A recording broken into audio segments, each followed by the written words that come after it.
a lot of our mature actors who don't have any other jobs, and no longer have residuals. The residuals don't pay anymore. This is their only income. It literally is. So I do encourage people to continue to do that, and I say that honestly about that. It's not tons and tons of money. Sure, you can get like big movie stars, I'm sorry, big movie stars that get big money. But the worker bees, like everybody else who's on television, we don't get big money. So please do encourage people to go to those cons and support your older actors. Welcome back to Under Oath. Well, back to Under Oath. Today we have our guest, Michelle Hurd, who's promoting her new movie, Somewhere in Montana. Michelle, can you hear me? I certainly can. Can you hear me? I'm good. Are you in LA or are you somewhere else safe? I'm in LA right now. My hubby's got a gig out here, so we always joke that people are, because I'm a native New Yorker, and so I prefer to be in New York. And they say, well, where are you generally? We chase the paycheck where our jobs are. So right now, that's LA.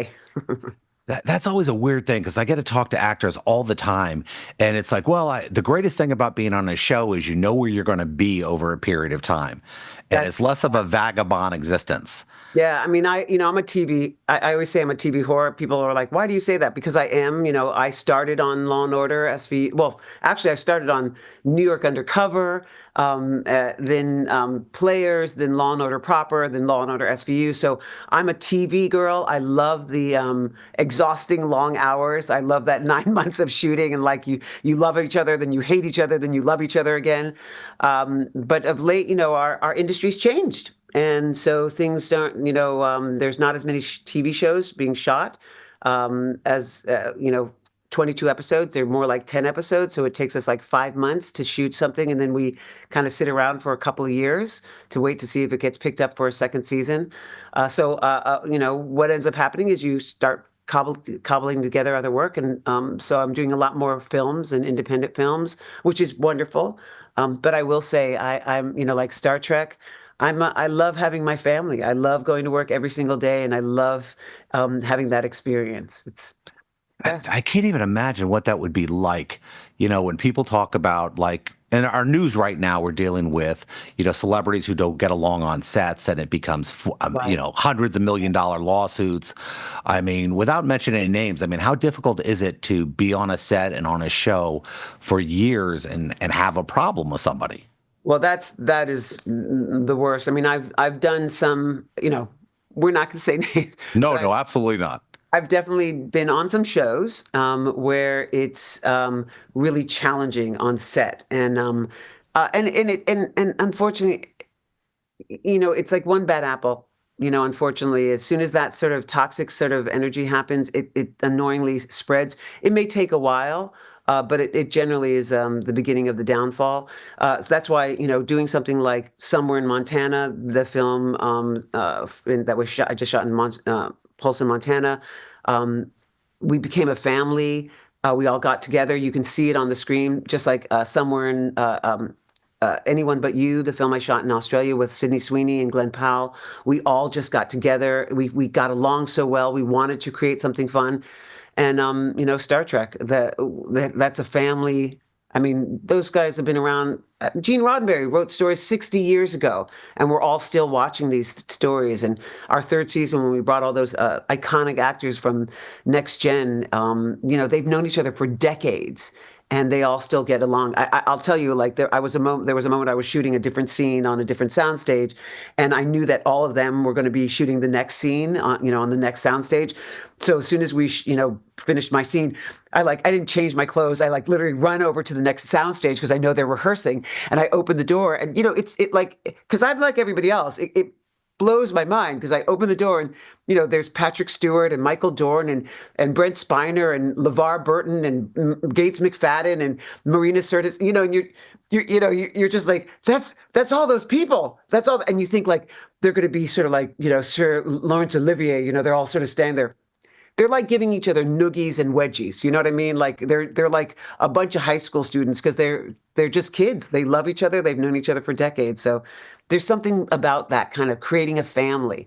I will say the hardest thing, because my husband is an actor as well, is being in being with an actor, we spend an enormous amount of time apart because our jobs are shot in different places. And it's a crazy existence to sort of go, I've been in more hotels than in my home with my husband, and it's a crazy vocation. Now, you just mentioned something about next generation. I write comic books. I'm on the road. I've met a lot of these people. I've had dinner with a lot, and they always talk about how they're such a tight family. Yeah. And I can't imagine you coming into a show and you're going, okay, are they going to open me up to this great family? Am I now one of them? Is it going to be, or is it going to be I watch from a distance and go, wow, this seems cool. I wish I was Right. part of this. Right. Yeah. Well, I have to say, like my very first scene in Star Trek Picard, I'm holding a huge phaser to Sir Patrick Stewart, and I'm telling him to bugger off. And I literally was like, "Oh my God, people are going to hate me. They're going to make effigies of me and like burn me at the stake." But Patrick Stewart was phenomenal. He's like, "No, darling, they're going to love you. Push back on me hard." And I was just like, "Okay," and it's you as a person on Star Trek, going to my very first Comic-Con, not knowing what to expect, I was welcomed with such open arms and such huge hearts. And I've been doing Comic-Cons now for the last few years, and every single time, trekkers come up, and especially because my character is a recovering addict, they share stories and are so vulnerable and so open and are so like-minded. It's an amazing thing, and I'm so honored to be part of that family now. I'm part of the family. It's Now, a lot of people don't realize how much uh, it's a very lucrative thing when you're on a show like Star Trek now because you make a lot of money at conventions. You go there, you sign merch, you have your own things. Conventions pay a lot of money to show up, and it becomes a part of your career now. You go, wait a minute, this is part of my financial portfolio is going to Albuquerque, signing pictures of me, in Star Trek. Well, it's interesting, right? Because first, I wanted to let you guys know it's not as much money as you think, but it is some money. But it was one of the things like during the strike, normally you would not do cons, but because I was on Star Trek and Sean Astin was one of the other actors in the negotiating committee as part of the negotiating committee, we both said, no, no, no, wait, we can't, we have to carve out cons. We can't strike cons. And the reason is, one, because our people come to see the actors. It's not coming to see a studio or a streaming platform. It's to come to see the actors. But also because a lot of our mature actors who don't have any other jobs, and no longer have residuals. The residuals don't pay anymore. This is their only income. It literally is. So I do encourage people to continue to do that, and I say that honestly about that. It's not tons and tons of money. Sure, you can get like big movie stars. I'm sorry, big movie stars that get big money. But the worker bees, like everybody else who's on television, we don't get big money. So please do encourage people to go to those cons and to support your older actors.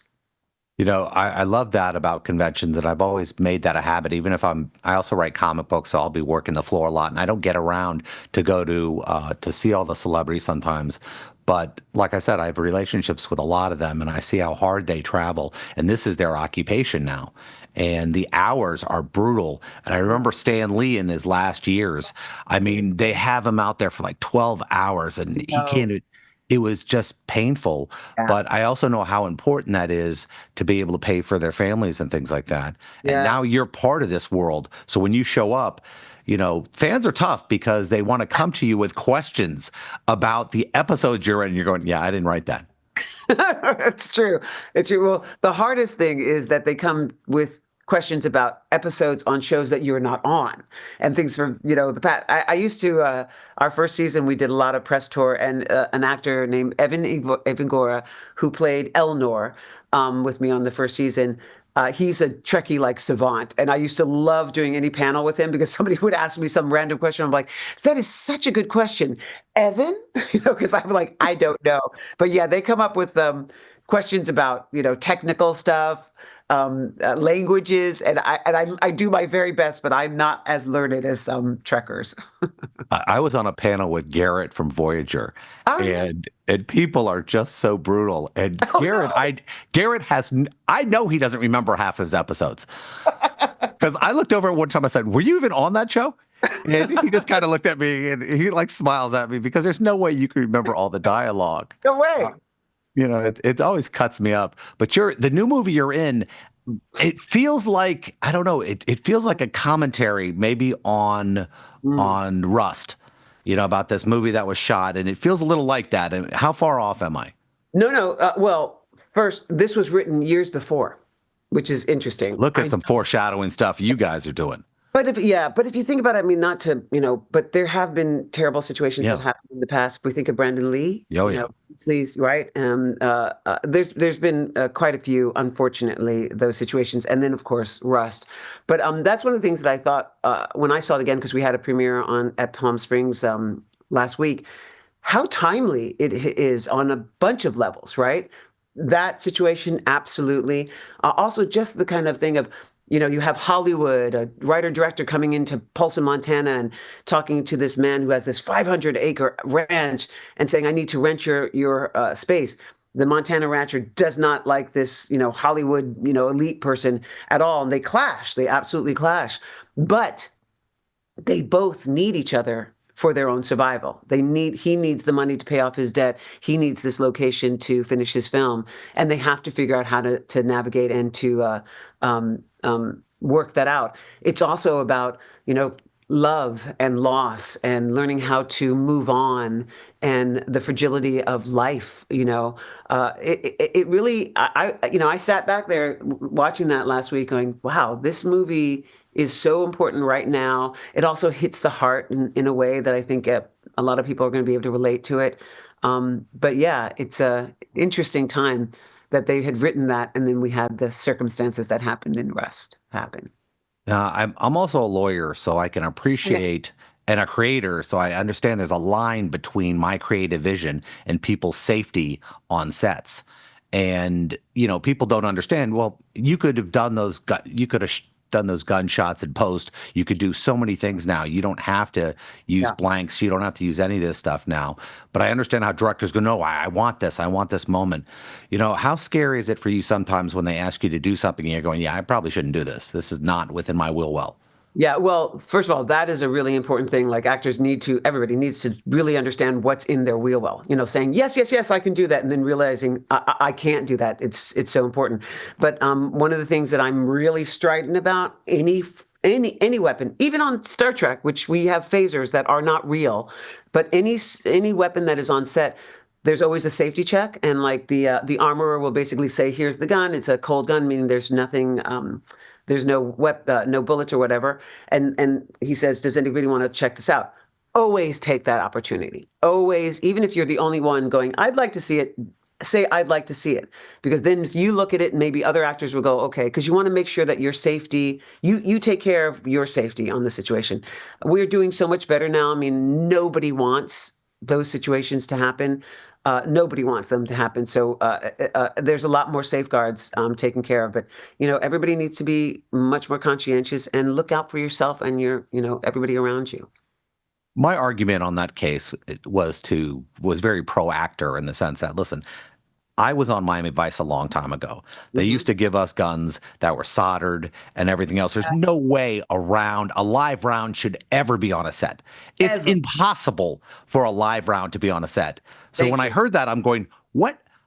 This had to be somebody who just was so incompetent or somebody who wanted to do something bad. Said it.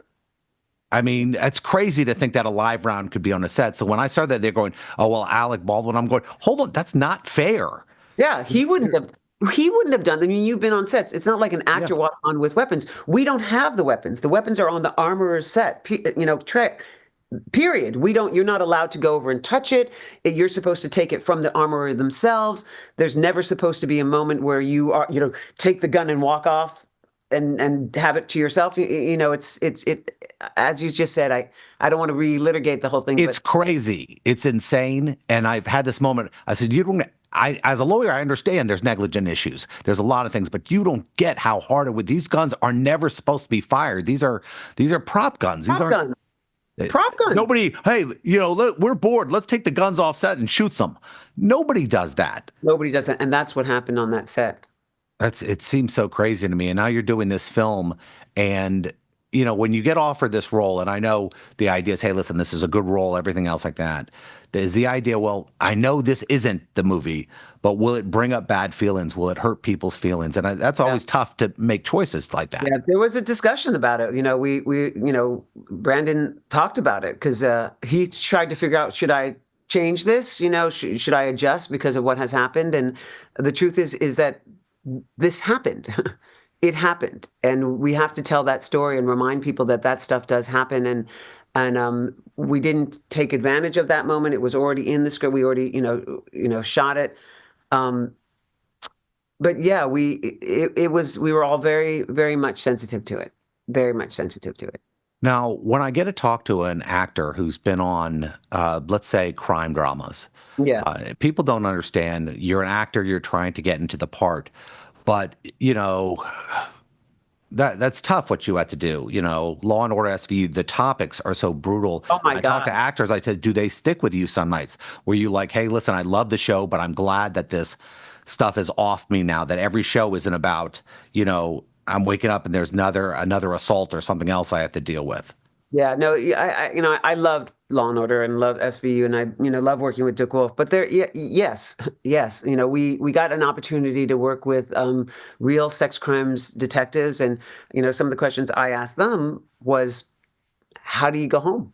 What do you do? How do you let this go? And they say they have to compartmentalize, that they have to sort of go, this is work.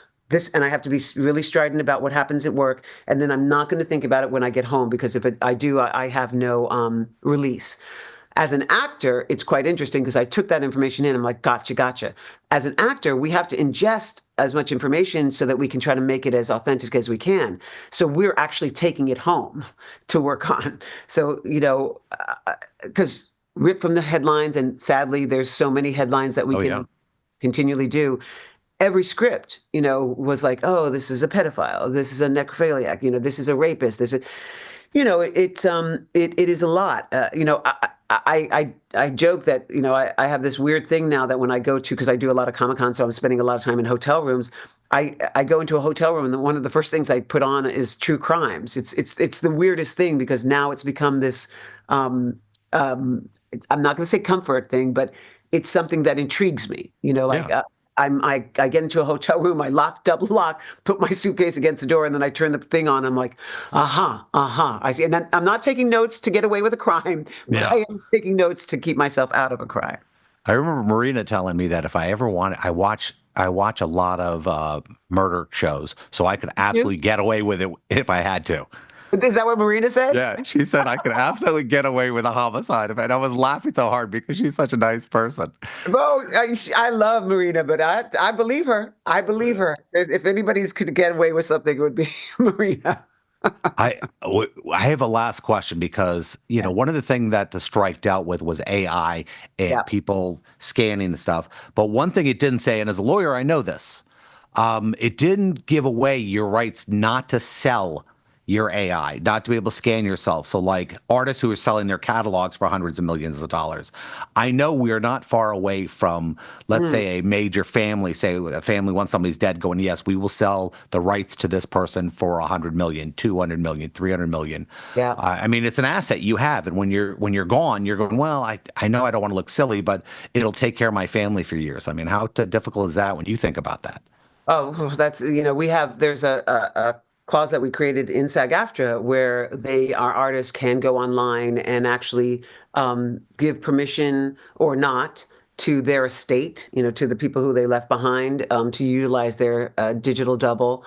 So we're actually already tackling that kind of thing. And I mean, it's tricky, right? It's a very strange thing. As long as we remember that we still need people to tell those stories, then we're okay. If we start balancing it more with AI and not people, I think we're in trouble. I say this all the time. I'm a native New Yorker. I remember toll booth operators. Toll booth operators. That was a job. That was a job somebody went to. I do this as well. When I go to the bank or the supermarket, I do it as well. I go to my self checkout because I want to just get it done faster. But those are people's jobs, Right. right?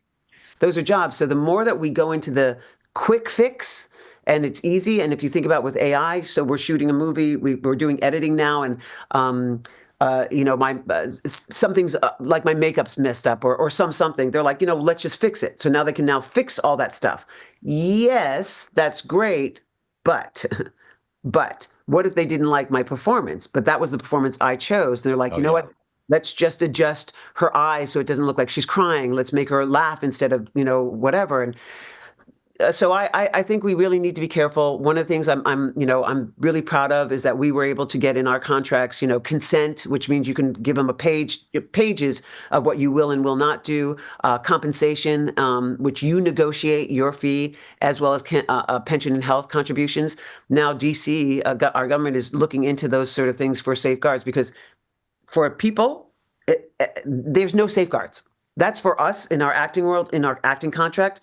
Other than that, there are no safeguards when it comes to digital doubles and deep fakes. And we got to really be careful because that stuff can be made by anybody. Yeah, it's here. I want to thank you again for being here, Michelle. I hope you're having a good time in LA. You're breathing okay. Hopefully you're not around the Yeah. Thank issues. you. And it was great talking to you. Okay. Really nice talking to you as well. Thank you so much.